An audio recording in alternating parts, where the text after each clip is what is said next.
Boa noite, amigos. Boa noite, amigas. Sejam todos muito bem-vindos ao nosso momento de estudo e oração. Estamos aqui nesta noite, mais uma vez, reunidos em nome de Jesus, finalizando a semana, agradecendo por todos esses dias que tivemos os nossos compromissos cumpridos, agradecendo pelos aprendizados, pelos encontros e reencontros, agradecendo pela natureza e por cada dia, com seus aprendizados, as suas alegrias, tristezas, cicatrizes e vitórias. Então, neste instante, nós vamos rogar ao nosso querido Jesus que possa nos abençoar, iluminar, fortalecer a todos nós que estamos aqui, também os nossos lares, os nossos familiares, amigos, locais de trabalho, de estudo, que todos os ambientes em que nós mais ficamos possam ser abençoados, iluminados, cuidados, para que agora, neste momento, enquanto fazemos o nosso estudo e oração, possamos receber do mais alto as melhores energias benéficas, as melhores energias de paz, de luz, de fortalecimento, e que nós possamos, ao finalizar esse estudo, sairmos daqui bem melhores do que quando iniciamos. E que nós possamos guardar esses ensinamentos nos nossos corações, na nossa memória, e podermos ter a oportunidade de colocar em prática tudo aquilo que aprendemos. E que Jesus esteja abençoando os nossos lares neste momento, formando todos nós uma corrente de orações, de vibrações, de paz, de amor e de luz. Que nós possamos ser sementinhas de luz nesse universo que está tão precisado dessas pequeninas lâmpadas acesas, para que o grande clarão do alvorecer da nova era possa acontecer. Aqui no chat ao vivo, dou boa noite para a Cisa, para a Nídia, boa noite, obrigada, bom fim de semana para vocês, que a paz de Jesus esteja no coração de todos nós, nos nossos lares, amém. Boa noite, seu Antônio, David, boa noite, Fátima Rossi, Norminha, Ivani, boa noite a todos vocês que escreveram as mensagens aqui, e também para vocês que não escreveram, mas que estão aqui conosco. Bom, hoje o nosso estudo é deste livro, Caminho, Verdade e Vida. Caminho, Verdade e Vida, psicografia do nosso querido Chico. A mensagem é a autoria espiritual de Emmanuel. O capítulo 162, Esperemos. Tem primeiro uma passagem evangélica que se encontra no Evangelho de Mateus, capítulo 12, versículo 20.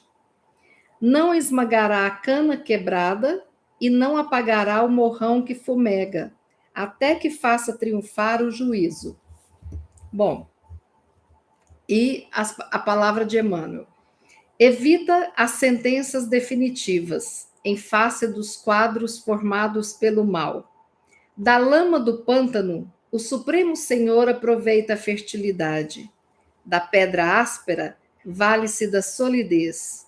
Da areia seca, retira utilidades valiosas. Da substância amarga, extrai o remédio salutar. O criminoso de hoje pode ser prestimoso companheiro amanhã. O malfeitor, em certas circunstâncias, apresenta qualidades nobres, até então ignoradas, de que a vida se aproveita para gravar poemas de amor e luz. Deus não é autor de esmagamento, é Pai de misericórdia. Não destrói a cana quebrada, nem apaga o morrão que fumega. Suas mãos reparam estragos. Seu hálito divino recompõe e renova sempre. Não desprezes, pois, as luzes vacilantes e as virtudes imprecisas. Não abandones a terra pantanosa, nem desampares o arvoredo sufocado pela erva daninha. Trabalha pelo bem e ajuda incessantemente. Se Deus, Senhor absoluto da eternidade, espera com paciência, por que motivo nós outros, servos imperfeitos do trabalho relativo, não poderemos esperar? Uma lição bonita, né? Uma lição reflexiva e, para falar a verdade, da primeira vez que eu li, eu não entendi. Eu fui procurar, assim, esse significado dessa passagem bíblica. É interessante a gente observar. Vamos primeiro, assim, pelo título, né? Esperemos, ou seja, a gente não ter pressa de lidar com determinadas situações que nos envolvem as pessoas que nos cercam. Esperemos. Bom, essa passagem evangélica de Mateus, capítulo 12, versículo 20, diz o seguinte: não esmagará a cana quebrada e não apagará o morrão que fumega. Bom, não esmagará a cana quebrada. Vamos entender o que significa isso. Bom, essa fala é mais uma fala simbólica de Jesus, certo? Ele está falando simbolicamente. O que na época de Jesus era essa cana, né? A cana era um tipo de um bambuzinho fininho que tinha uma quantidade grande nas margens dos rios de Israel. Então era aquele bambuzinho que ficava ali, né, preso, né, na água, ereto, e ele era oco por dentro, né? Parecia um canudo maior espessura e maior tamanho. Então essa cana era um tipo de bambu no formato de um canudo que existia nos rios de Israel. E as crianças iam para as margens dos rios, pegavam esses canudos e faziam cuidadosamente orifícios neles e sopravam. Quando fazia isso, elas construíam um tipo de flauta, né? E aí saía o som. Só que esses bambuzinhos, essas canas, eles são muito fáceis de serem danificados. Eles quebram, esmagam. Às vezes, na hora de fazer o furinho, de usar, ele se quebra. Quando ele se quebra, o som não sai mais, né? Não faz o efeito flauta. Então, as crianças jogam, qualquer estraguinho, as crianças jogavam de volta no rio, né? Mas esmagavam essa cana, jogavam de volta no rio e pegavam uma em perfeitas condições para tentar novamente fazer o brinquedo, né? Então, quando Jesus fala não esmagará a cana quebrada, é porque as crianças, quando viam qualquer quebrado, se desfaziam, esmagavam e atiravam fora. Bom, segunda parte, e não apagará o morrão que fumega. O que é esse morrão? Não é um morro grande, tá? Morrão é a extremidade queimada do pavio, sabe? Então, quando tem um pavio, aquela parte que se bota fogo é o morrão, certo? Pode ser também na lamparina, né, que tem aqueles pavios, muitos eram embebidos na gasolina, né? E a lamparina tinha aquele pavio que ficava aquela parte que queimava, né? E depois, quando você apagava, ficava uma fumaça depois daquilo ainda sendo exalada, né? Pode ser também o pavio de vela, chamado de morrão, né? Como também, eu não sei se vocês já viram naqueles filmes antigos, que tem um canhão e aí é colocado um pavio, né, naquele canhão, onde eles ligam, né, o fogo para poder detonar o canhão, né, para poder jogar aquela bola. Então, aquilo ali é um morrão. Aquele pavio do canhão também é chamado de morrão. E aí, esse pavio com gasolina, a gente até pouco tempo, quando na casa dos nossos avós, nas fazendas, usavam-se as lamparinas. Então, a dona de casa, muitas vezes, comprava uma caixa de pavios, porque a hora que terminava de queimar, ela ia lá, embebia na gasolina e colocava o próximo, né? O lampião, né? Bom, e aí, na época de Jesus, além desse morrão, tinha também uma outra espécie de pavio, que era chamado de torcida, tá? Não é a do Flamengo, nem a do Vasco, nem a do São Paulo, nem a do Corinthians. O que era a torcida?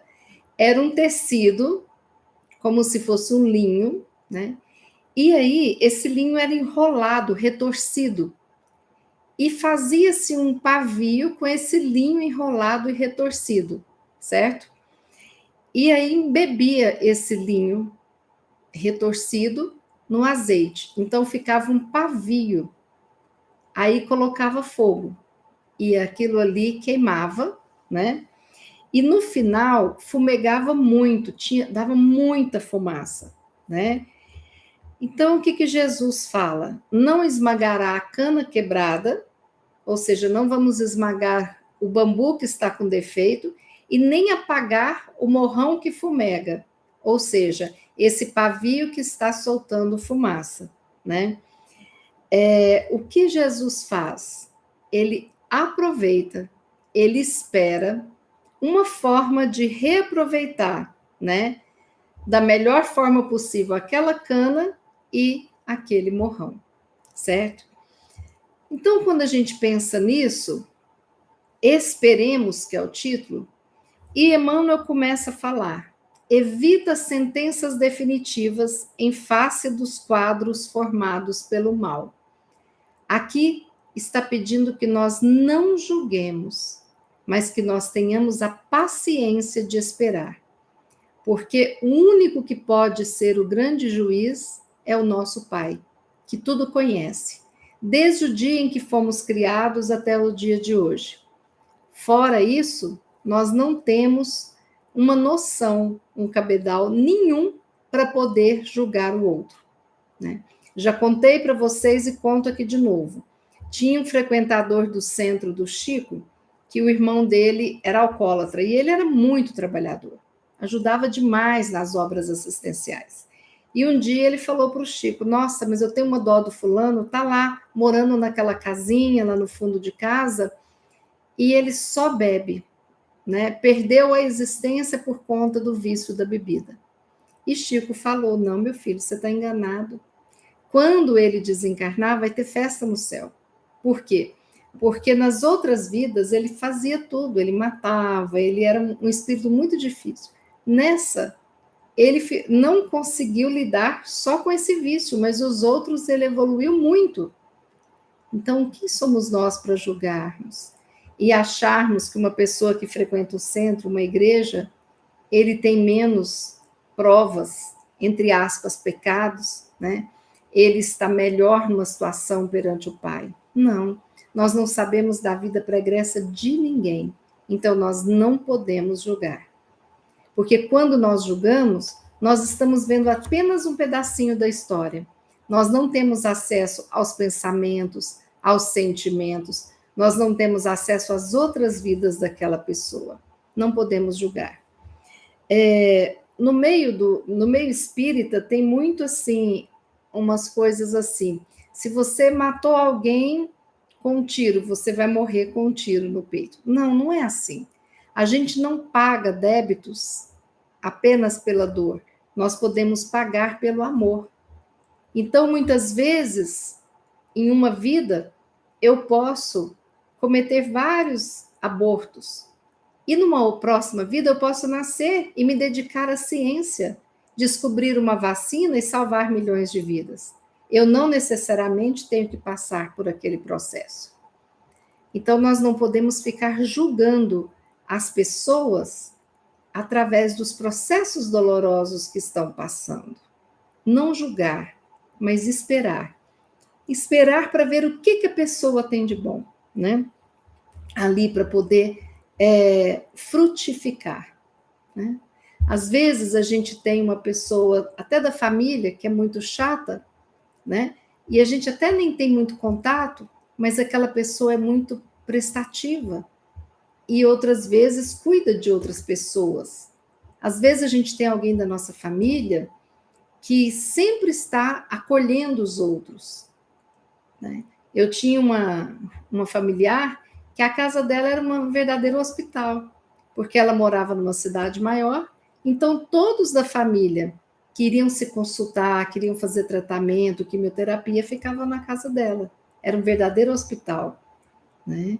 Então nós todos temos algo que a gente pode fazer pelo próximo e muito que a gente pode fazer por nós mesmos. E uma das coisas é essa de não julgar. O que nós estamos vendo no momento presente é insuficiente para sentenciarmos o nosso próximo. E é muito pouco para sentenciarmos a nós mesmos.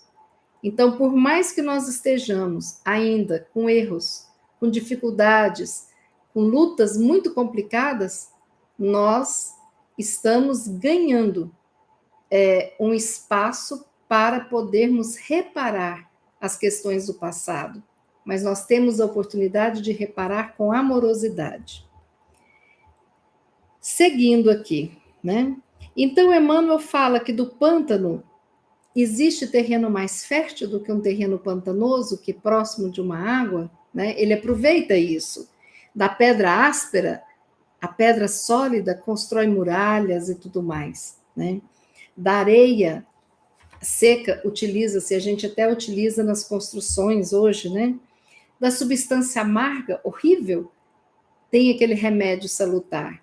Eu sou suspeita, porque eu gosto de chá de boldo, então, que é uma das coisas mais amargas, né? Mas eu gosto de um chazinho de boldo. Eu não acho ruim esse amargo, não. Mas, às vezes, aquele que a gente vê como malfeitor tem qualidades nobres que a gente não consegue enxergar.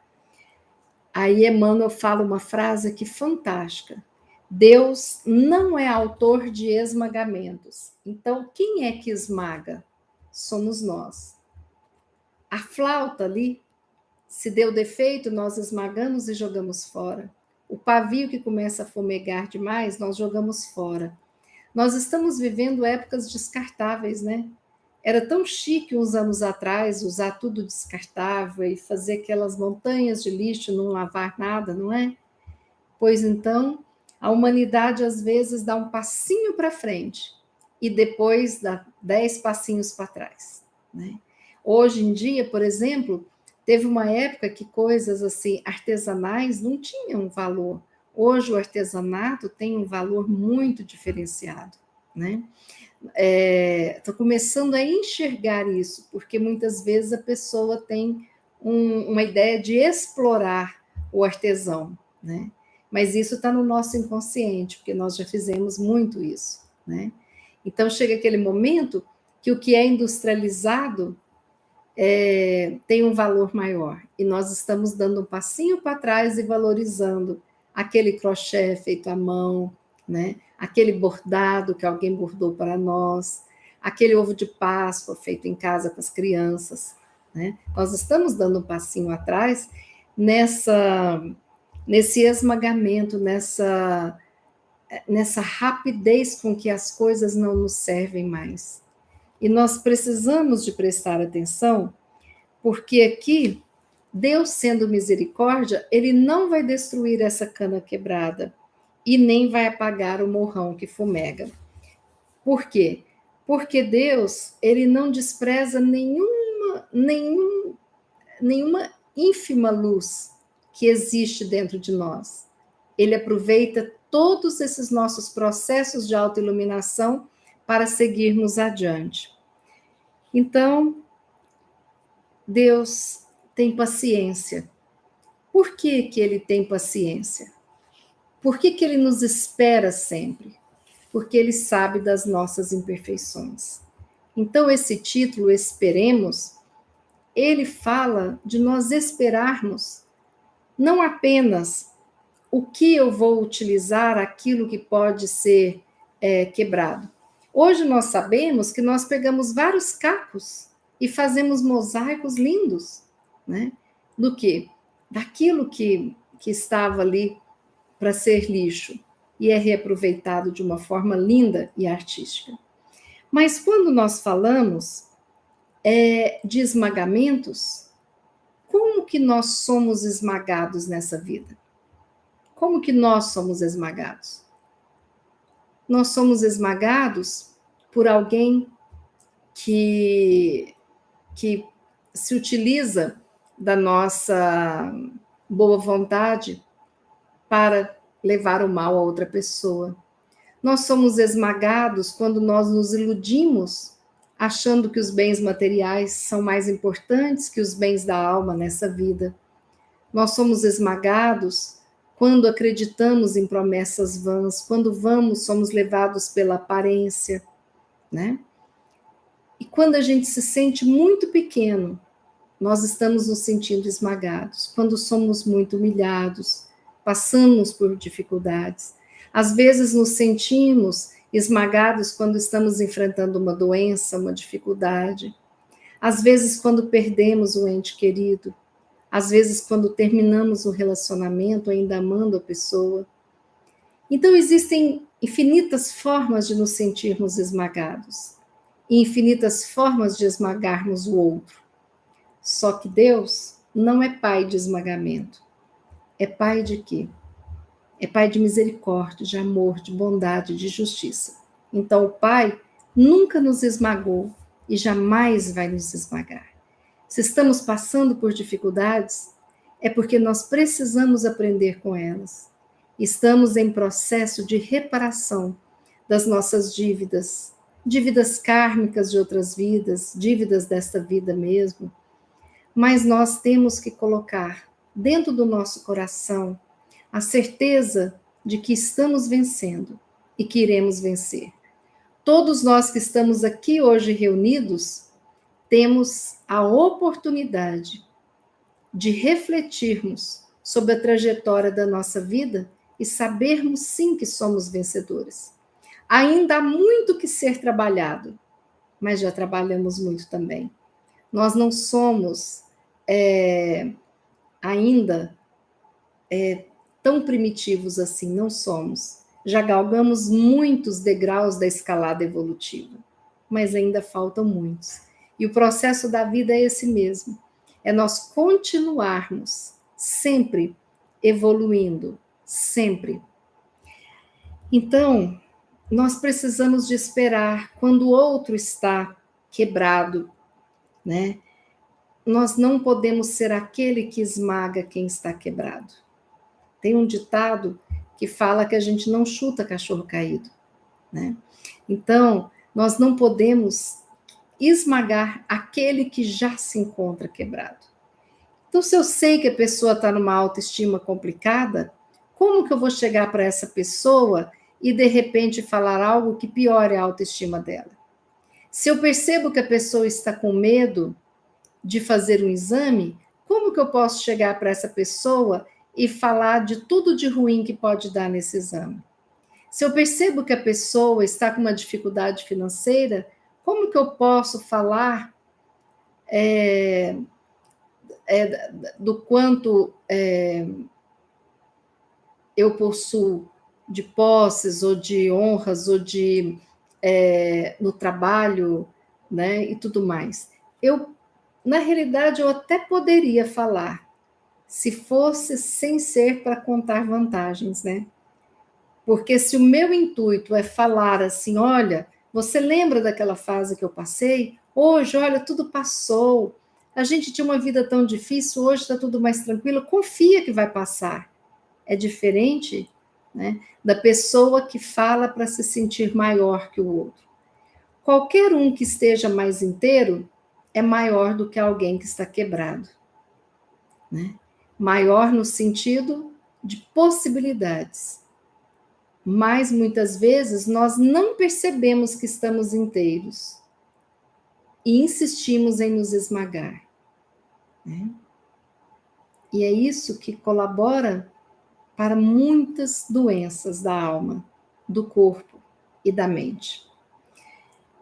Então, aqui, a mensagem de hoje é para que a gente espere o outro crescer, amadurecer, espere e veja nesse outro onde que há um ponto de luz para que a gente possa aproveitar essa luz.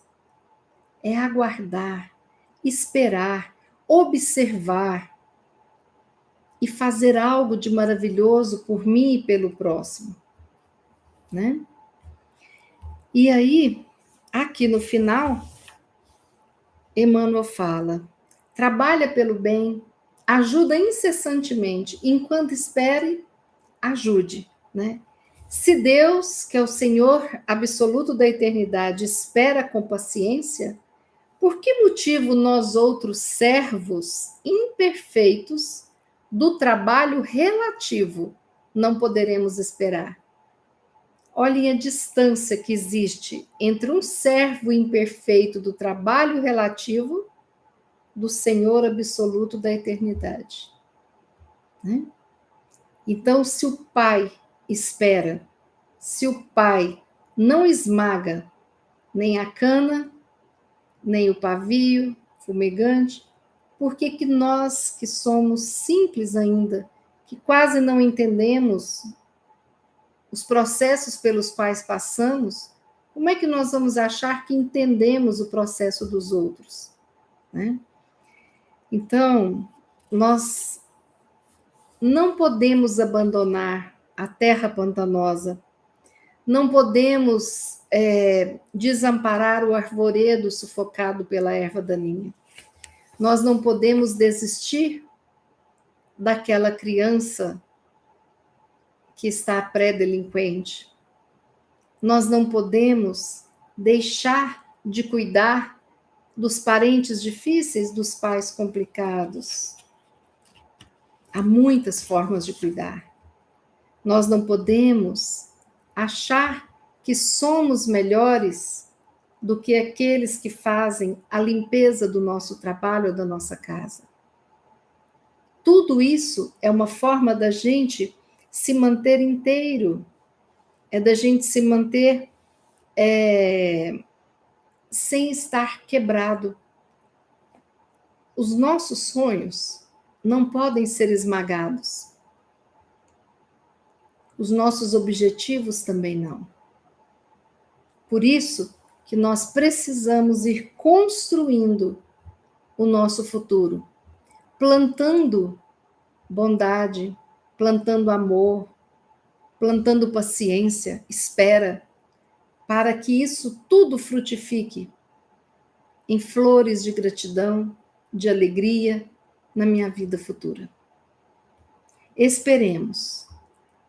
Deus não é autor de esmagamento, é Pai de misericórdia. Tudo que a gente vê de processo de esmagamento é decisão humana. Não tem o agir de Deus em nenhum tipo de esmagamento. Esse não é o Deus Pai de infinita bondade que nós invocamos nas nossas orações. Essa é a mensagem que eu queria trazer para vocês hoje. Vamos agora fazer a nossa prece e vamos respirar profundamente, buscarmos uma posição confortável, entrarmos em sintonia com o nosso anjo da guarda, para que nós possamos, neste momento, fazer a nossa prece. Pai de infinita misericórdia, bondade, obrigada pela vida que o Senhor nos deu. Obrigada por esta vida, por tantas vidas que sucederam e por tantas que sucederão. Obrigada, Pai, pelos aprendizados, pelos ensinamentos, por todos que nos cercam, pelas trocas energéticas de informações. Obrigada, Pai. Envolva todos nós com seu amor, a sua luz, o seu carinho, a sua proteção. Envolva os nossos lares em luz e amor, todos que residem conosco e todos aqueles que de alguma forma cruzaram os nossos caminhos nesta existência. Pai querido, abençoa os nossos irmãos que estão em pleno sofrimento, sentindo-se pequeninos e esmagados sob as dores físicas, morais e mentais. Abençoe cada um desses nossos irmãos, Pai querido. Abençoa todos nós, a todos aqueles que nos são ligados, encarnados e desencarnados. Abençoa todos os nossos irmãos que nesse instante contam conosco para cicatrizarem as estruturas internas e se tornarem inteiros novamente. Permita, Pai, que a pressa não nos leve a apagar o pavio que ainda pode queimar um tempo mais. Que a esperança nos deixe certos de que a luz que habita em mim habita em todos os irmãos e será uma luz que irá crescendo cada vez mais, movida pela esperança, pelo amor e pela certeza de que nunca estivemos, não estamos e nunca estaremos desamparados por Ti. Obrigada, Pai. Obrigada, Jesus, Mestre querido. Obrigada, Mãe Santíssima. Obrigada a todos os presentes encarnados e desencarnados. Com esta prece, nós finalizamos o nosso estudo de oração dizendo que assim seja. Pois bem, queridos amigos, finalizamos o nosso estudo de oração, estamos finalizando a nossa semana.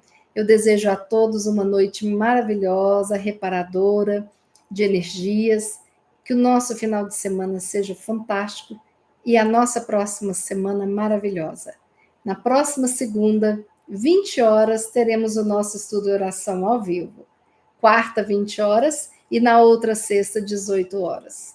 Fiquemos com Deus, que Ele nos abençoe infinitamente e sempre. Boa noite, amigos. Sejam todos muito abençoados, todos nós. Até segunda.